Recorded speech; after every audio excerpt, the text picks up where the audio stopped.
മഹാനായ ഒരു പണ്ഡിതൻ, ഈ അടുത്ത കാലത്ത് വഫാത്തായ മഹാത്മാവ്, അദ്ദേഹത്തിൻ്റെ നാട്ടിലെ സ്വന്തം അനുഭവം പറഞ്ഞു. ഇങ്ങനെ സ്വന്തം അനുഭവം. എന്താ സ്വന്തം അനുഭവം?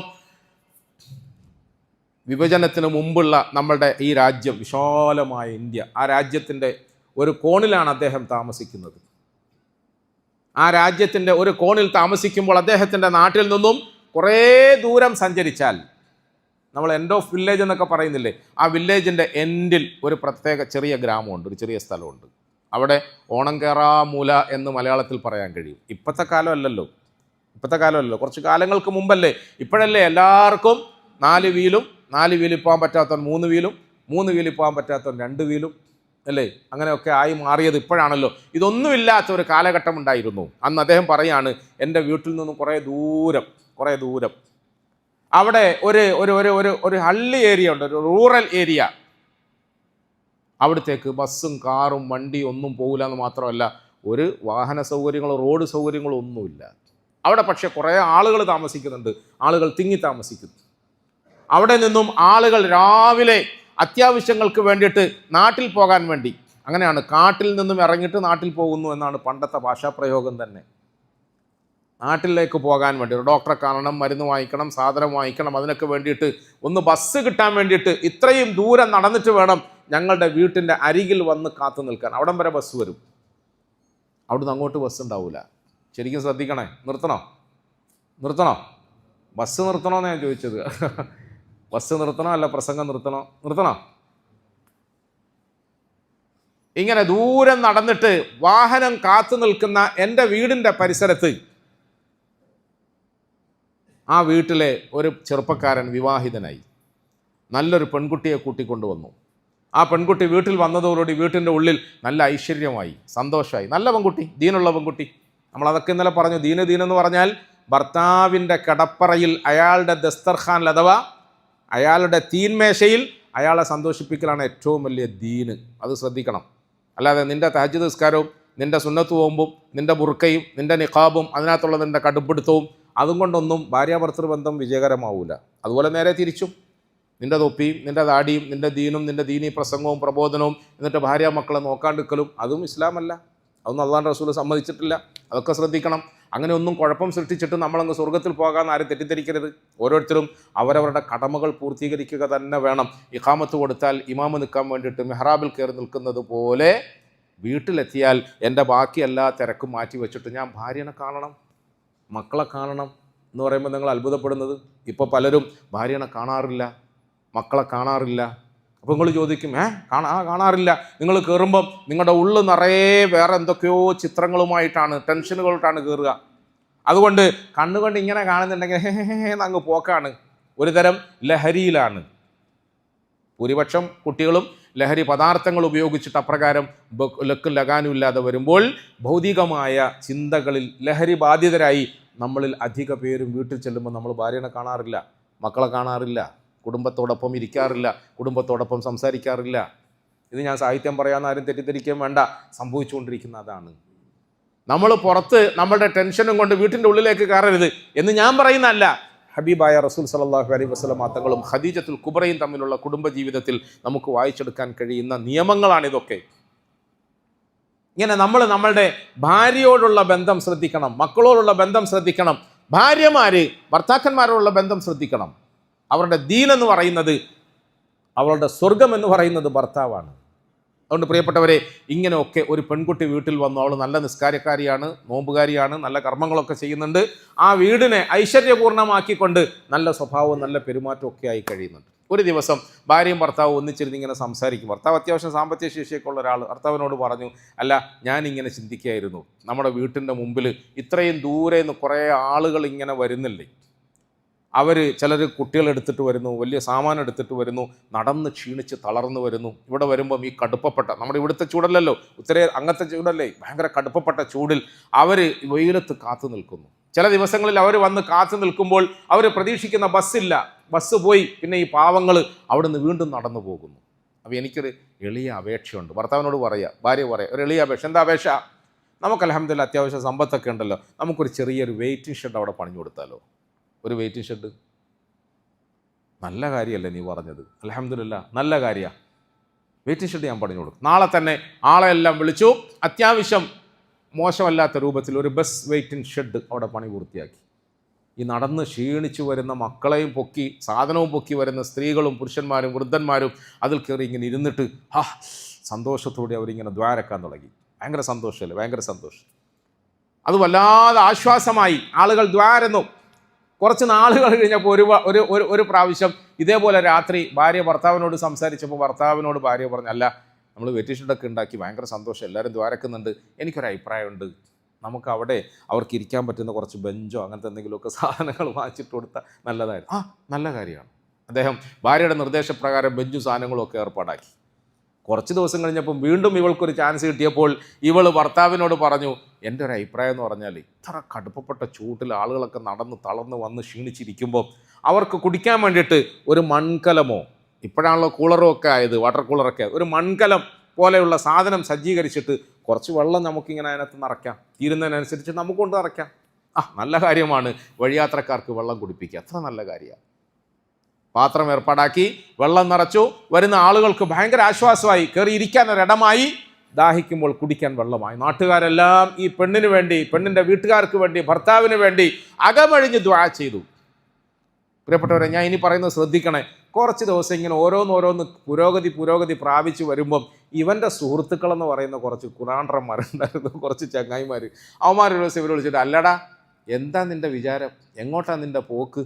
ഓള് പറയുമ്പോൾ ഇങ്ങനെ തുള്ളി അവസാനം എൻ്റെ കീശ കാലിയാകല, ബാലൻസ് തീരല, അവസാനം ലോൺ എടുക്കല, ഇങ്ങനെ ആയാൽ എവിടെ പോവും? നിനക്കറിയോ? ഇങ്ങനെ ഭാര്യമാർ പറയുന്നതിനനുസരിച്ചിട്ട് തുള്ളാൻ നിന്നാലേ പിന്നെ നമുക്കൊരു വില നില ഉണ്ടാവില്ല.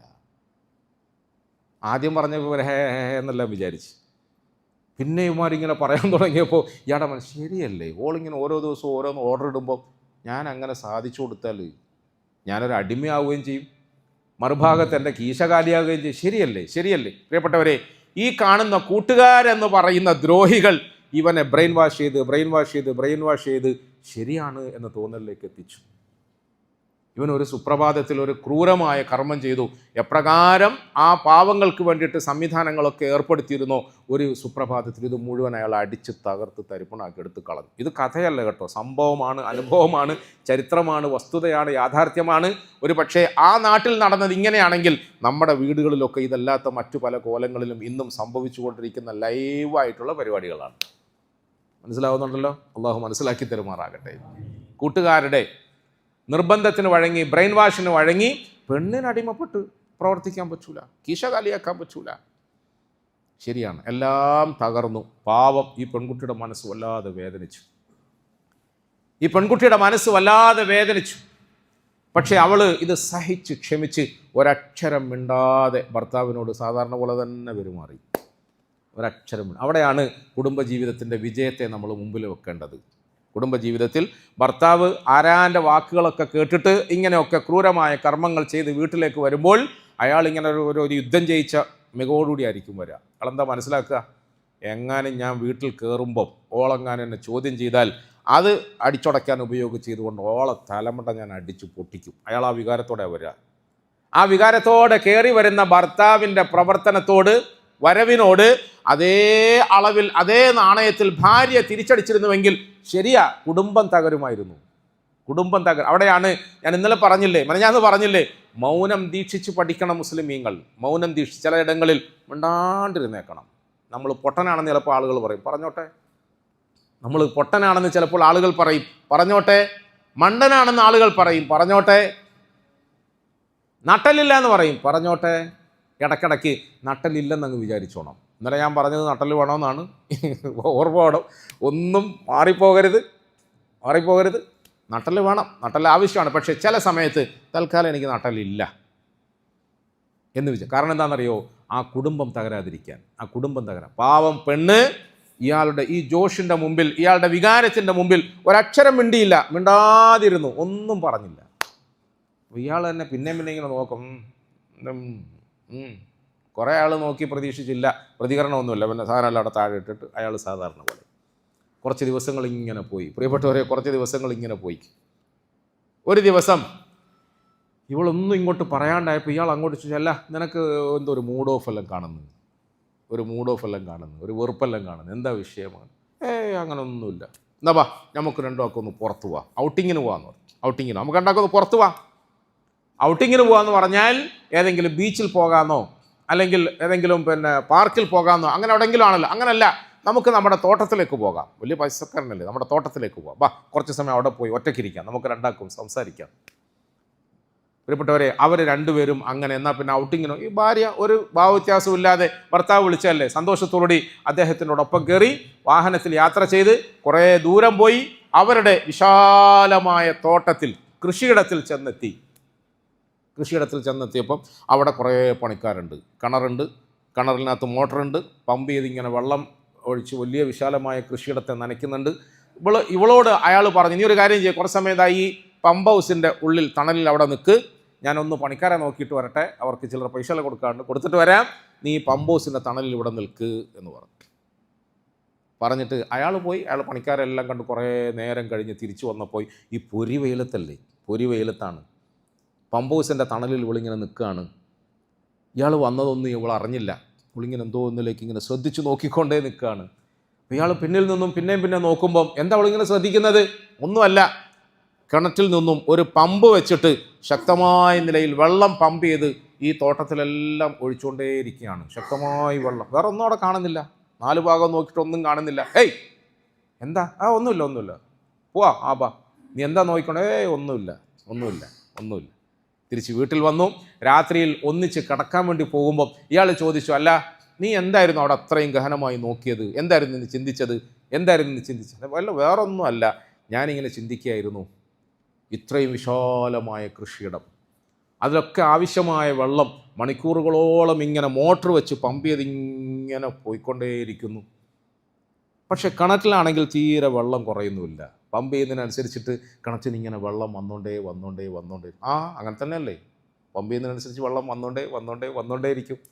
അപ്പോൾ അവൾ വളരെ ബഹുമാനത്തോടെ, അങ്ങനെയാണെങ്കിൽ നമ്മൾ അള്ളാഹുവിൻ്റെ പൊരുത്തം കിട്ടാൻ വേണ്ടി നാട്ടുകാർക്ക് വേണ്ടിയിട്ട് ഒരു ചെറിയ സഹായം ചെയ്തതിൻ്റെ പേരിൽ നമ്മളുടെ സമ്പത്ത് കുറയുമോ? നമ്മുടെ സമ്പത്ത് പിന്നെയും വരൂലേ എന്ന് ഞാൻ ചിന്തിച്ചു പോയതാണ്, വേറൊന്നും ഞാൻ ചിന്തിച്ചില്ല എന്ന് പറഞ്ഞു. ഈ ചെറുപ്പക്കാരന് തൻ്റെ തെറ്റ് മനസ്സിലായി, കുറ്റം ബോധ്യപ്പെട്ടു, അവളുടെ കൈ പിടിച്ചു, മാപ്പ് ചോദിച്ചു. ഞാൻ എൻ്റെ സുഹൃത്തുക്കളുടെ വഴിവഴപ്പിക്കലിൽ കുടുങ്ങിപ്പോയതാണ്, ഞാൻ ചെയ്തത് തെറ്റാണ്, ശരിയാണ്. നമ്മൾ പൊതുജനങ്ങൾക്ക് വേണ്ടി എന്തെങ്കിലും നന്മ ചെയ്താൽ ആ നന്മയുടെ പേരിൽ ഒന്നും കുറയാനില്ല. ഇവിടെ പ്രിയപ്പെട്ടവരെ, നല്ല രസമുള്ള ഒരു ചരിത്രമായിട്ട് എനിക്ക് തോന്നിയത് കൊണ്ടാണ് ഞാൻ നിങ്ങൾക്ക് പറഞ്ഞു തന്നത്. പക്ഷെ ഇവിടെ നമ്മൾ പഠിക്കേണ്ട ചില കാര്യങ്ങളുണ്ട്. എങ്ങാനും ഭാര്യ തൻ്റെ ഭർത്താവിൻ്റെ മുമ്പിൽ തൻ്റേതായ വികാരം പ്രകടിപ്പിച്ചുകൊണ്ട് അങ്ങനെ ശരിയല്ലേ, ഇങ്ങനെ ശരിയല്ലേ, അങ്ങനല്ലേ, ഇത് ഇങ്ങനല്ലേ, അത് ഹദീസിലില്ലേ, അത് ആയത്തിലില്ലേ, അങ്ങനെയല്ലേ ഉസൂല് എന്നൊക്കെ പറഞ്ഞായിരുന്നെങ്കിൽ ഉസൂലും ആയത്തും ഹദീസും ഒക്കെ ആടെ നിൽക്കട്ട്, ഞാൻ പറയും പോലെ നീ തൽക്കാലം കേട്ടാൽ മതി, ഇല്ലെങ്കിൽ അടിച്ച് എൻ്റെ കാല് രണ്ടും ഞാൻ പൊട്ടിച്ചു കളയും എന്നാണ് ഭർത്താവ് പറയുക. അങ്ങനെയല്ലേ പറയാം? ഇവിടെ നമ്മൾ എന്താ വേണ്ടത്? മൗനം ദീക്ഷിക്കുക, തൽക്കാലം ഞാൻ അല്പം മണ്ടനാവുക, വിവരം കുറഞ്ഞ ആളാവുക, സഹിക്കുക, ഭർത്താവിൻ്റെ കീഴിൽ ഭാര്യ ഒതുങ്ങിക്കഴിഞ്ഞു കൂടുക. കുറച്ച് കഴിയുമ്പം അയാൾക്ക് തന്നെ കുറ്റബോധം വരും, അയാൾക്ക് തന്നെ ബോധ്യം വരും, ഇതൊക്കെ തിരുത്താൻ എളുപ്പമാവും. ഇവിടെയാണ് നമ്മൾ കുടുംബജീവിതത്തെ നല്ല നിലയിൽ സമീപിക്കണമെന്ന് റസൂലുള്ളാഹി സ്വല്ലല്ലാഹു അലൈഹി വസല്ലം. ഒരാൾ